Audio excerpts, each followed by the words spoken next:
Oh, would you look at that? Everyone here to celebrate the year of the spider.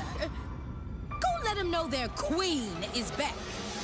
Hey everyone, Rascal here. And Mama, welcome to our channel, Paws On Animation. In today's podcast, we're covering the second Lego Monkie Kid movie titled Revenge of the Spider Queen. And this special serves as the movie before jumping into Season 2. During the city's Lunar New Year festival, the Spider Queen from Season 1 returns with the help of a shadowy figure. And she gets supercharged powers, and she uses her new powers to capture and mutate anyone and everyone in the city in order to get to the Monkey King. But before we start, be sure to like, subscribe, because occasionally some future podcasts and we'll pause videos. Yes, thank you so much for your support, joining us and subscribing. We really appreciate you a lot. Yes. So in here, this was actually a 43-minute special. Right. It originally aired first, excuse me guys, in Malaysia, and then it came out in Australia, and then on Amazon Kids in October of 2021. And as you know, the seasons, I think there are 3 seasons out now for Monkey Kid. 4 seasons and 3 movies? Actually, 4 seasons, 4 movies. Oh, You're that's right. awesome. So, one for each. Yes, we're catching up. So, and in this movie, we get to see a team up with Monkey Kid and Red Sun, which you thought would never happen. Right. But it gave us vibes from Shaolin Showdown. Definitely. And Voltron. Yes. Oh my gosh, so much Voltron, which we have to get to after we actually talk about the movie. Yes. So, this is the second special, and right now I have to say this is the favorite for me. Is it for you? At least out of so far what we've seen Out of the and 2 before. movies we've seen so far. Right. And we only got 2 others to see, so it's possible we might like one of the other ones even more. But right now, this one is the favorite. Not that anything was wrong with the first one, because that was the beginning and everything. But this one seemed to up the ante on everything. It already had high quality animation, but somehow it seemed to be even bigger in this one. And with a longer storyline, with more time for the characters to get fleshed out and have more screen time. The action was really good. The idea was really good. Soundtrack was really good. Everything in this movie actually ended up surpassing the first one. Now, my favorite part in here, believe it or not, is Kimberly Brooks as the Spider Queen. Yes. And she had Hagar vibes in here. Right. It's hilarious because she was Allura in Voltron, and here she gets to be the baddie. Right. And it's like, okay, she got to do Hagar and do her villain voice. Yes. And she's absolutely love really fantastic as the Spider Queen. Right. So she got her inspiration. Yes. Because we kept saying, is that Cree Summer? And like, no, it's Kimberly Brooks. What? And then we said Red Sun is Lotor, and the Demon Bull King is Zarkon. Like, how did they do that? But Red Sun also reminds you of Jack. Like Spicer, yeah, even like a cross between those 2 characters.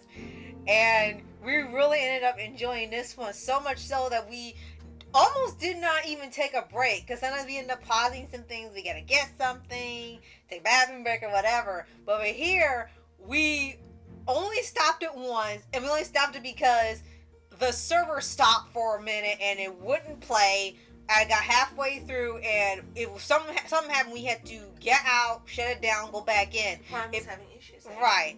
And if it hadn't been for that, we would watch that whole thing in one sitting without stopping, because it was that good, that entertaining. Didn't want to stop the flow because the whole thing was just fantastic. In this one, there was a perfect merging of action and comedy. It was just a perfect balance. There was enough of each one to be perfect, where you weren't feeling you were getting cheated on either genre. It was just a nice meshing. And the action was fantastic. The storyline was really good. And some of the humor you didn't see coming. Right. And it was quite surprising, especially with the Demon Bull King. You didn't know that kind of comedy was going to come from that character interacting with them. Right, after all that you had the first season, yeah, it was definitely a cool surprise. And another thing that stands out is that this is also be considered like a New Year's special, whether it be for Lunar New Year or heck, you can watch it on the beginning of the regular New Year. I think it fits either way. And it was funny because we had watched this at the time like not long after January was over. It's like if we had watched this in January, this would have actually fit for New Year's. This would have been a special to watch. And so, and in a moment, I asked, "Hey, what's the name of this city?" The city. There is no name, and I kept looking. Am I missing it, or just not doing it? Atrocity. Right. And it's like, wait a minute. There is no name. It's just the city. I guess. Well, you know, it's not important. It's that. And I played it safe with that. Yeah, like you know what? Just the city. That's it. The city of fill in the blank. So. And like I said, everything about this was so elevated from the first one. This was almost getting to the point like it was the equivalent of the second Kung Fu Panda, of having just upping the ante on everything. I'm sure it gets even bigger with the third and fourth special, but this one already going in head first of giving you more than what you got the first season was a good sign that they really care and they really love writing this and making this to say, hey, we're going to do something even bigger than last time.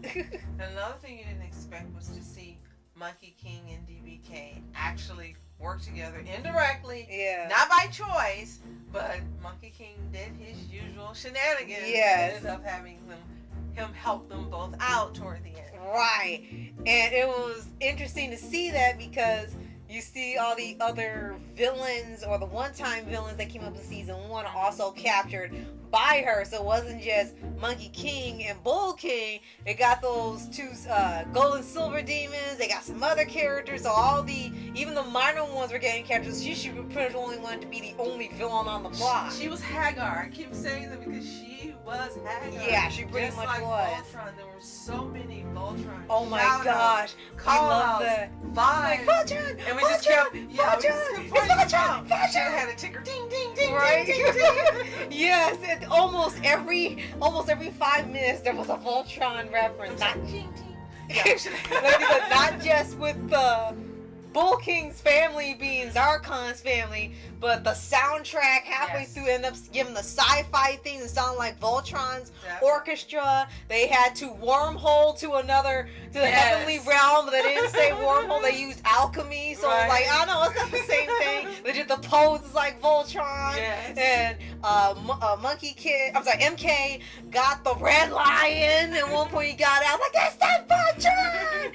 So every 5 minutes, and it's specifically the Netflix one because we just kept seeing so much. Specifically, that one was getting referenced, and of course the Voltron Monkey King robot that they got in season 1 and they brought back in here too was like, okay, you need to stop because you can't handle anymore. Where you're like, it's hyperventilating from all the Voltron references. And I think what's really interesting about that is Netflix inserts Voltron references in certain works, but they kind of stay away from Voltron like the plague because of the garbage that happened.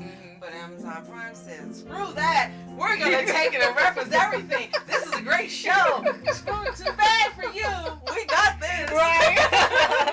And they did a great job with that. They had sprinkled in season 1, but they just went all in with this movie, saying just Voltron everywhere, and it's one of the best parts of the movie and the best references of there. I can imagine these really selling all the toys and stuff, whether it be for the Lego fans or the Voltron fans or both. I definitely see that flying off the shelves when it came out. As of to date, there are 47 sets right now. Right, imagine that being your collection. Yes.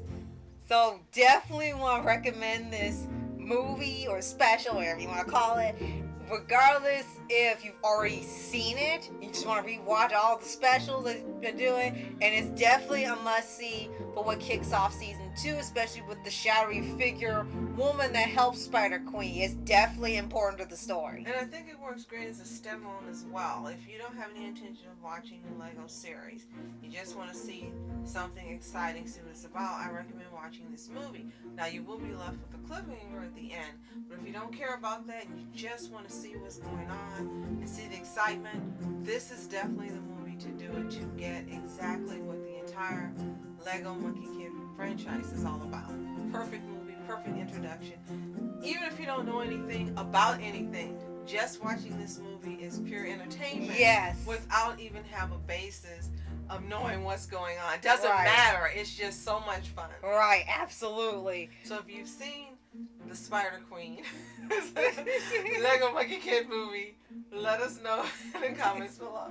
And if you haven't already, subscribe for updates and reviews for the anime series, anime shows, and all things animation. And if you haven't, again, we recommend that you watch this. It is exciting. It is fun. It is worth the investment of time. And it's called Revenge of the Spider King. Queen. I'm sorry. That's okay. And yeah, watch it. Come back and let us know what you think. And thank you so much for your support. Be sure to like and subscribe and share our videos. It really helps us out a lot. Yes. So thank you so much for watching Mask Entertainment. And I'm Mom Entertainment. Have a toontastic day. Peace.